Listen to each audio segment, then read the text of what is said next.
Magandang araw mga bata! Ngayong araw ay tayo ay magbabasa ng kwento.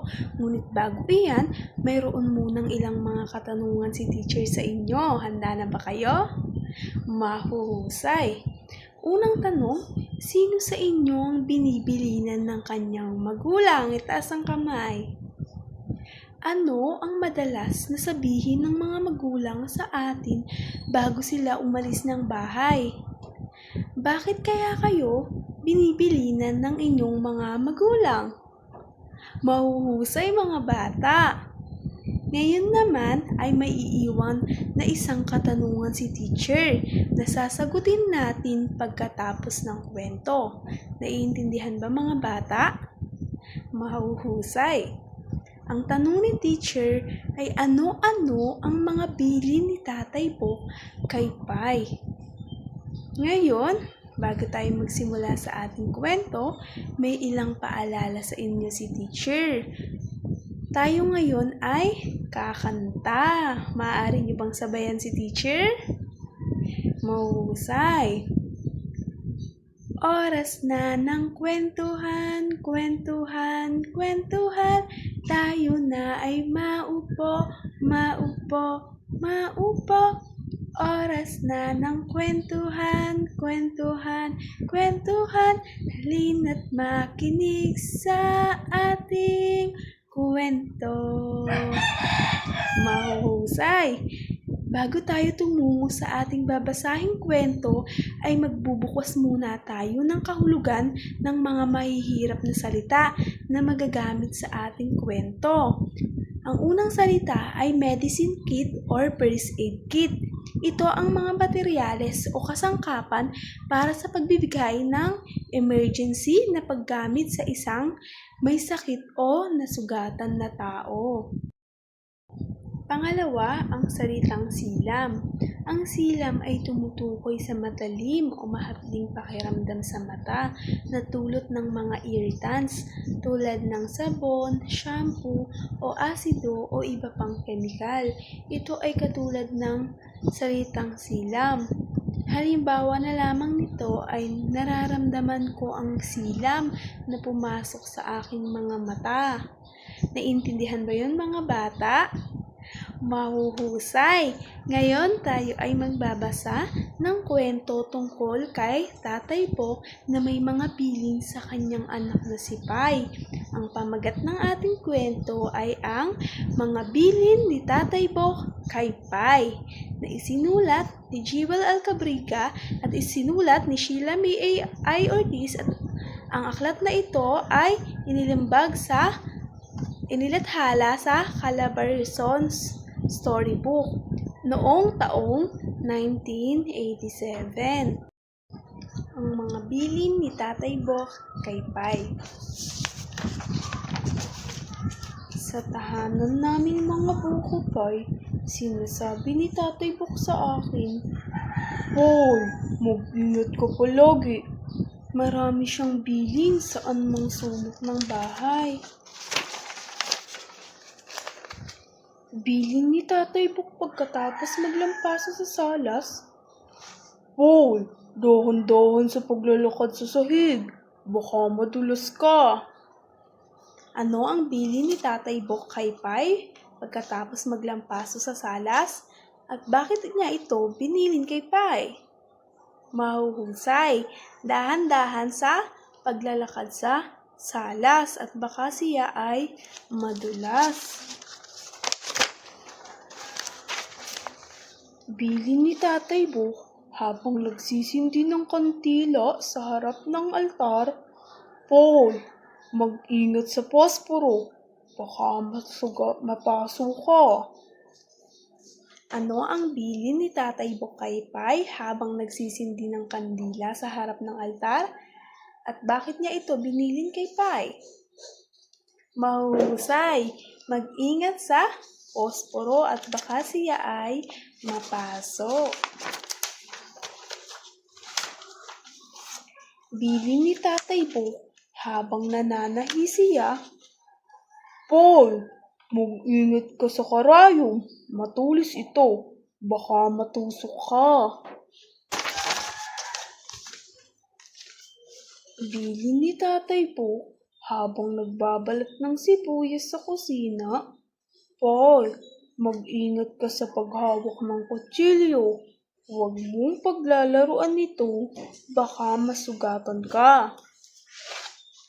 Ano ang bilin ni Tatay Bukaypay habang siya ay nananahik? At bakit niya ito binilin kay Pai? Mahusay. Mag-ingat sa karayom dahil ito ay matulis at baka siya ay matusok. Bilin ni Tatay Bo tungkol sa medicine kit. Paul, huwag mong iinumin ng mga gamot dito nang wala akong pahintulot. Baka malason ka. Ano ang bilin ni Tatay Bukaypay tungkol sa medicine kit? At bakit niya ito binilin kay Pai? Mahusay. Huwag paglalaruan ng mga medicine kit. At baka siya ay malason.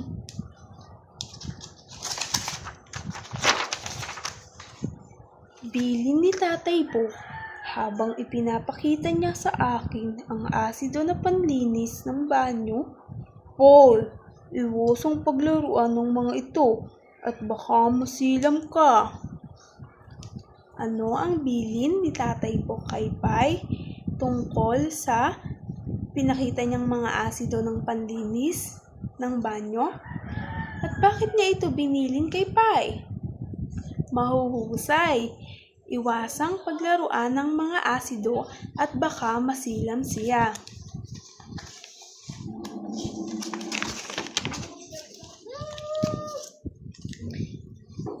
Bilin ni Tatay Buk habang pinapaandar niya ang electric fan.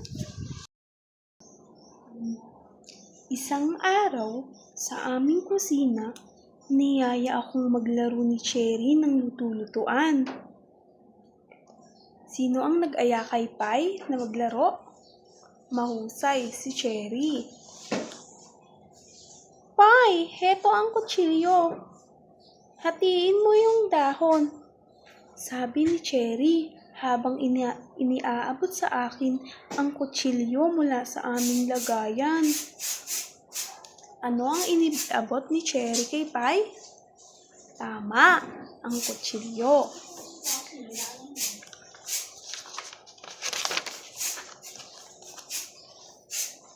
Ayoko, sabi ni Tatay Bo, wag ko daw paglalaruan ng kutsilyo, baka masugatan ako. Ayoko, sabi ni Tatay Bo, wag ko daw paglalaruan ng kutsilyo, baka masugatan ako. Tugon ko. At iniabot ba ni Pai ang kutsilyo mula kay Cherry? Mahusay, hindi niya ito iniabot.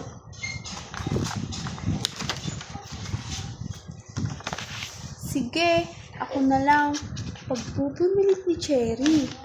Maya-maya, aray! Malakas na sigaw niya, kasabay ng pagtulo ng tuko mula sa kanyang daliri.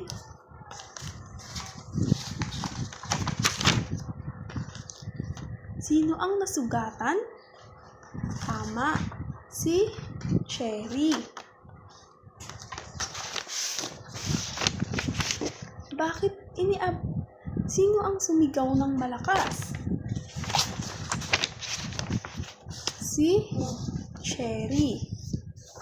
Bakit kaya siya sumigaw ng malakas? Tama, dahil siya ay nasugatan.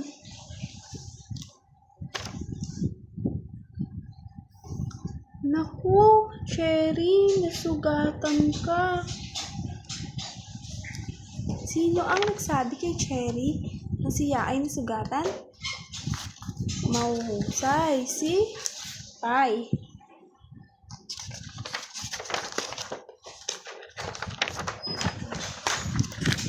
Tara kay Tatay Bo para magumot niya ang daliri mo.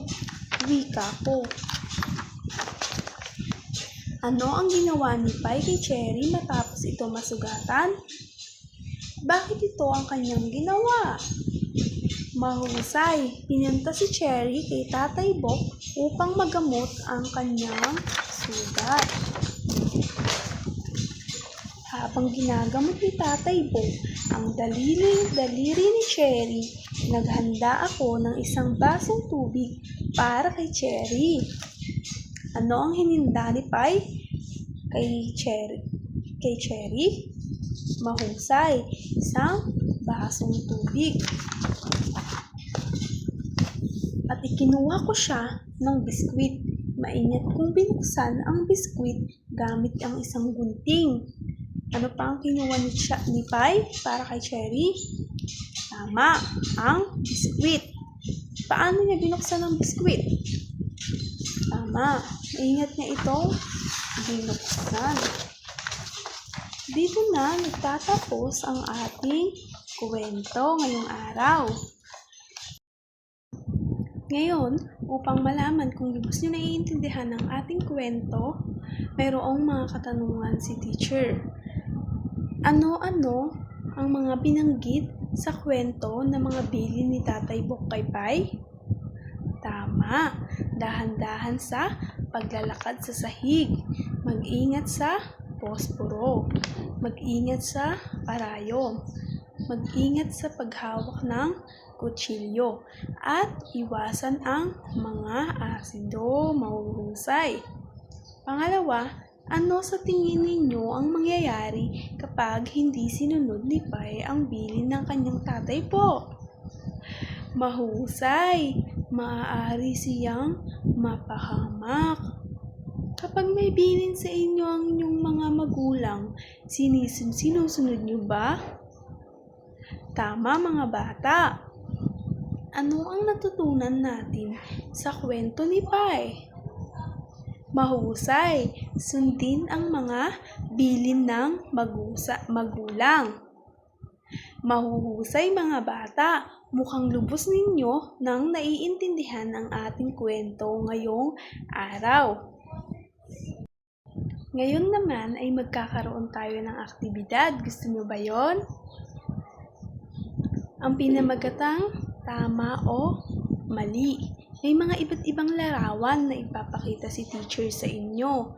Tutukuyin ninyo kung ito ba ay nagpapakita ng tama o maling pagsunod sa magulang. Kung ito ay tama, itataas ninyo ang emoji na masayang muka. At kung ito naman ay mali, ang malungkot na mukha naman ang inyong itataas. Naiintindihan ba yon mga bata? Mahuhusay. Ang unang larawan, masaya o malungkot na mukha? Magaling. Masayang mukha. Dahil ang bata ay nagpapakita ng respeto sa magulang, tulad ng pagmamano. Ang pangalawang larawan, masaya o malungkot na mukha? Magaling. Malungkot na mukha. Dahil ang bata ay pinaglalaruan ang posporo. At ito ay hindi nagpapakita ng tamang pagsunod sa magulang. Pangatlong larawan, masaya o malungkot na mukha? Tama. Ito ay masayang mukha dahil siya ay ginagawa niya ang kanyang mga takdang aralin. Pang-apat na larawan, masaya o malungkot na mukha? Tama. Ito ay malungkot na mukha dahil siya ay pinaglalaruan niya ang kutsilyo. At panghuling larawan, masaya o malungkot na mukha? Tama. Ito ay masayang mukha dahil siya ay masayang naghuhugas ng pinggan.